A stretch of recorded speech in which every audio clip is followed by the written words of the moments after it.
Hey everyone, and welcome back to my channel.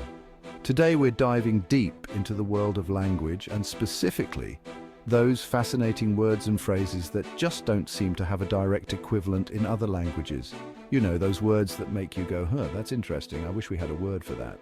It turns out every language has these little quirks, these untranslatable gems that offer a unique window into the culture and mindset of its speakers. And today we're focusing on the wonderfully expressive world of untranslatable German words. Get ready to expand your vocabulary and your mind as we unravel the nuances of 10 German words that offer a glimpse into the German psyche, from their love of travel to their understanding of complex emotions. Let's get started. Our first word takes us on a bit of a heavier journey, but it's a feeling many of us can relate to. Imagine this, you're scrolling through news headlines, each one a gut punch of conflict, climate change, and social injustice. The weight of it all starts to press down, leaving you feeling a deep, almost existential sadness. That, my friends, is Weltschmerz.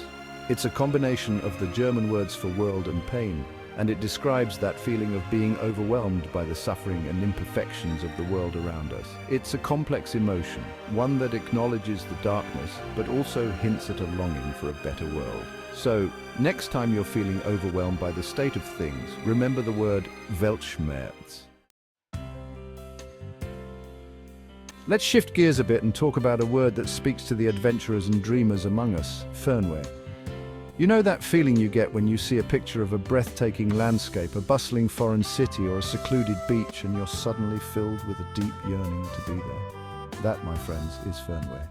It's the opposite of homesickness, literally translating to far sickness or a pain to be far away.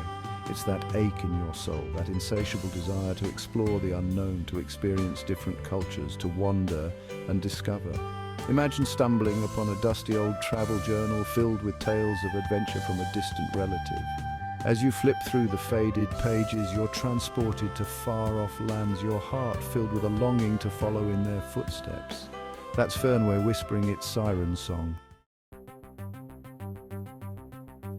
All right, let's be honest, we've all been there. You've had a rough day, maybe your big presentation went sideways, or you had a fight with a friend, you're feeling down, stressed, maybe a little bit sorry for yourself. So what do? You reach for that pint of ice cream, that bag of chips, that extra slice of pizza, comfort food. Well, the Germans have a word for that, and it's both hilarious and painfully accurate. Kummerspeck. Literally translating to grief bacon, Kummerspeck refers to those extra pounds we pack on when we're seeking solace in food. It's the physical manifestation of our emotional baggage, the edible evidence of our attempts to eat our feelings, just maybe not make it a regular habit, right? So the next time you find yourself reaching for that second helping of comfort food, remember Kummerspeck. Okay, this next one might seem a little, shall we say, less than noble, but let's be real, we've all experienced it at some point. You know that feeling when someone who's been consistently annoying you finally gets what's coming to them. That tiny, guilty spark of pleasure you feel. Yeah, that's Schadenfreude. It's a combination of the German words for damage and joy, and it describes the often taboo feeling of taking pleasure in the misfortune of others. Think of the classic example, a bully who trips and falls in the mud in front of the whole school. It's a complex emotion, one that taps into our sense of fairness and our sometimes petty human nature. So, the next time you find yourself feeling a twinge of Schadenfreude, don't beat yourself up about it. All right, picture this. You're at a party and someone decides it's a good idea to belt out their karaoke rendition of Bohemian Rhapsody after one too many cocktails. The notes are off, the dance moves are questionable, and the whole thing is just painfully awkward. You physically cringe, wanting to disappear into the floor. You might even start sweating a little. That, my friends, is Fremdschämen. Literally translating to foreign shame, Fremdschämen is the feeling of secondhand embarrassment, that vicarious cringe we experience when someone else makes a fool of themselves. It's a testament to our capacity for empathy, our ability to understand and share the emotions of others, even when those emotions are deeply uncomfortable. So, the next time you find yourself wanting to crawl under a rock due to someone else's social faux pas, just remember, you're not alone. This one's for the adventurers, the explorers, the free spirits who can't bear to stay in one place for too long. You know that feeling, that irresistible urge to pack your bags, hop on a plane, train, or automobile and just go. To see new places, experience different cultures, and embrace the unknown. That, my friends, is wanderlust. It's more than just a desire to travel. It's a deep-seated yearning for exploration, a thirst for adventure that's woven into the very fabric of your being. Imagine flipping through a travel magazine, each glossy photograph sparking a fire in your belly.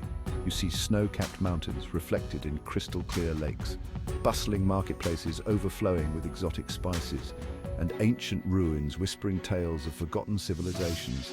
That yearning, that longing to experience it all firsthand, that's wanderlust. So if you find yourself constantly itching to pack your bags and hit the road, embrace it. The world is your oyster. Let's get real for a second. Have you ever felt that anxiety, that nagging feeling that time is slipping away? That, my friends, is Torschlusspanik.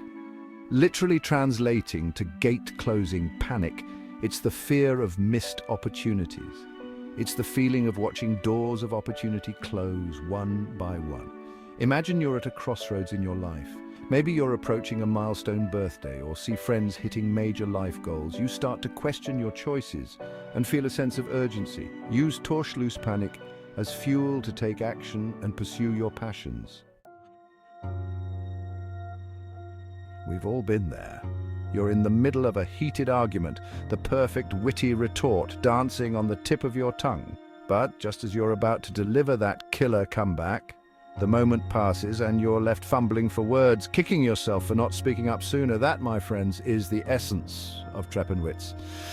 Literally translating to staircase wit, Treppenwitz refers to that frustrating phenomenon of thinking of the perfect comeback or witty remark only after the opportunity has passed. It's a universal experience, one that transcends language and culture. So, the next time you find yourself struck by a brilliant Treppenwitz moment, don't despair. Jot it down, share it with a friend. You might not have had the chance to use it in the heat of the moment, but hey, at least you can get a good laugh out of it later. You know that feeling when you encounter someone and their face just rubs you the wrong way? Maybe it's their smug expression, their condescending smirk, or their general air of self-importance. Whatever it is, their face just screams, "Punch me!" That, my friends, is the essence of Backpfeifengesicht. Literally translating to a face that needs a slap, Backpfeifengesicht is a wonderfully descriptive, albeit slightly aggressive term for someone whose face is just begging to be on the receiving end of a good old-fashioned smack. Imagine you're waiting in line at the grocery store, patiently minding your own business, when someone cuts in front of you with an entitled air and a smug look plastered across their face. No apology, no acknowledgement of their transgression, just pure, unadulterated audacity. Their face, my friends, is a textbook example of Backpfeifengesicht. Just maybe resist the urge to actually slap them. Violence is never the answer, but hey, a good hard glare never hurt anyone. For our final untranslatable German word, we're diving into the realm of culture and history. Have you ever noticed how certain ideas, trends, or beliefs seem to dominate a particular period? Like there's a collective mood, a shared spirit that defines an era. That, my friends, is the essence of Zeitgeist. Zeitgeist captures the intangible essence of a particular period. It's the prevailing intellectual and cultural climate, the shared attitudes, beliefs, and values. Think about the Roaring Twenties, a time of jazz music, flapper dresses, and rebellion. That was the Zeitgeist of the 1920s. Zeitgeist is like a cultural fingerprint, a unique identifier for each era. Outro, danke schön, and keep exploring.